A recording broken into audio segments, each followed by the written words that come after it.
चुनावी माहौल तो ठीक है जी, दोनों पार्टियां चुनाव मैदान में है। अच्छा जी। अब की बार कांग्रेस और बीजेपी की हरियाणा के अंदर टक्कर है। अच्छा, क्यों ये देवीलाल वाला चौटाला परिवार नहीं है? ना वो उसका भी कोई वर्षन नहीं है हरियाणा में। क्यों, क्या हो गया? ना ना उनका तो है नहीं। पिछली बार तो दुष्यंत चौटाला की वो 10 वो सीटें आ गई थी। वो टाइम था जी, उस टाइम तो की बार ज्यादा भी आ जाती है उनका, लेकिन उन्होंने बस अपने परिवार के साथ जैसे हरियाणा की जनता के साथ जैसे खिलवाड़ किया, उनके बीजेपी का साथ दिया, तो उससे उनके आपके लोग नाराज थे। अच्छा जी। हाँ, बाकी जिनके वोट लिए वही नाराज हो हाँ गया वो। हाँ, क्योंकि अब की बार कांग्रेस पार्टी लोकसभा में भी ठीक चली है और दोनों पार्टियों में टक्कर है इसमें। पूरे हरियाणा का तो भी आगे आप जैसे पत्रकारों को जैसे आप सर्वे हैं कर रहे हैं, आपको ही पता, बाकी हम तो पैदा हमारे गांव से जो है तो जुड़ाराम जी जीत के निकले यहाँ से। लोकसभा चुनाव में तो भाजपा हार गई थी अभी। नहीं हार गई थी वो कोई नहीं, लेकिन हम तो जुड़ाराम जी के साथ हैं। और हरियाणा वैसे हरियाणा में क्या माहौल है? हरियाणा में माहौल दोनों ही पार्टियां चरम सीमा पर है। तो टक्कर होगी। हाँ टक्कर होगी बिल्कुल। और जो भी कैंडिडेट जीतेगा हारेगा वो भी कम ही मार्जिन से जीत हार होगी। अच्छा। अभी की बार कांग्रेस भी अच्छी लीड कर रही है।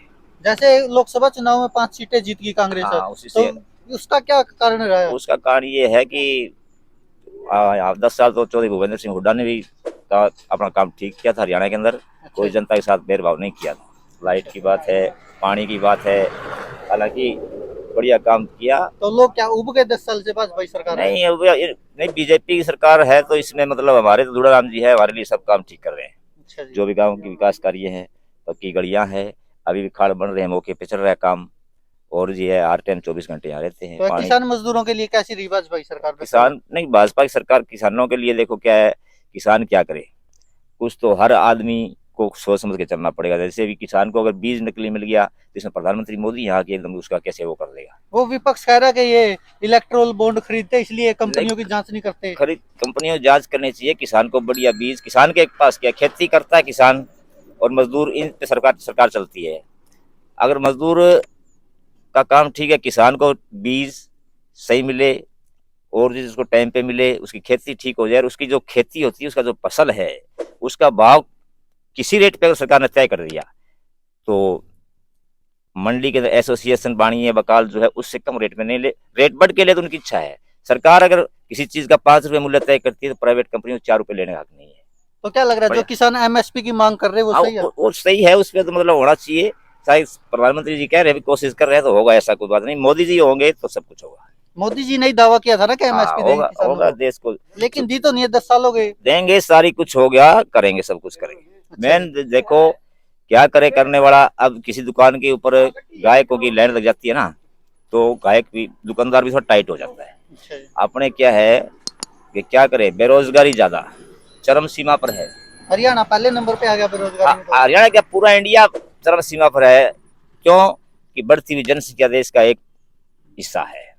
अभी आप देख लो 10 साल के कार्यकाल में प्रधानमंत्री मोदी जी पहले नारा लगाते थे, देशवासियों 125 करोड़ जनता का स्वाद है।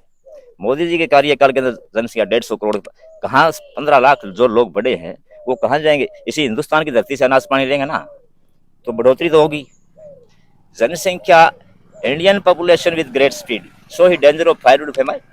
हमारे देश के हर चीज का काल पड़ना, लकड़ियों का हो चाहे किसी चीज का हो, वो है ही हमारी जनसंख्या का कारण। और जो ये विपक्ष कह रहा है कि जो ये बांग्लादेश से पाकिस्तान से हिंदुओं को ला ला के नागरिकता दे रहे हैं, वो देखो सही है कि गलत नहीं है? ऐसा है, अब एक गांव के अंदर एक परिवार के अंदर 4 भाई है, उसमें कोई रूस के चला जाता है या फिर वो किसी मतलब अपनी स्थिति बढ़िया है, इनकी मंदी है, मैं थोड़ा तेजी में हूँ, मैं बाहर जाऊं, आज उसके घर पे भूखमरी आ गई तो अपना रसो बसो वही, वो यहाँ के क्या लेगा, इनके पास क्या बचा है। विपक्ष यही तो कह रहा है कि इधर वालों के लिए तो नौकरियां है नहीं, उधर नहीं वालों को तो कहाँ यहाँ से क्या देंगे? बचा, उस घर के अंदर वो आएगा तो उसकी प्रॉपर्टी और घटाएगा। जिस टाइम उसके पास अच्छा बिजनेस था, सिस्टम सही था, उस टाइम तो बाहर निकल गया, अब वो कहता मैं यहाँ हूँ, ये तो गलत है।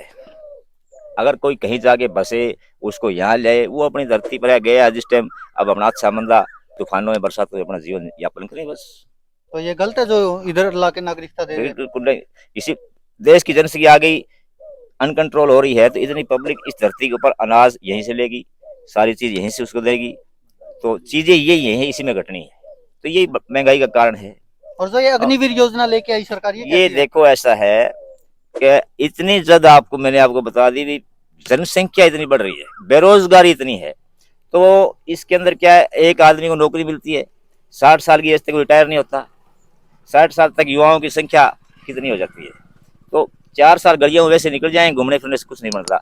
4 साल नौकरी करेगी, इज्जत बनेगी, नाम रोशन होगा, 2 पैसे घर पे आएगा, उस पैसों से आगे और काम कर लेगा, किसी और का नंबर लग जाए। बेरोजगारी घटाने का यही तरीका है, नहीं तो ये लंबा चलेगा। 60 साल तक कुछ कुर्सी छोड़ेगा नहीं, दूसरे का नंबर आएगा नहीं।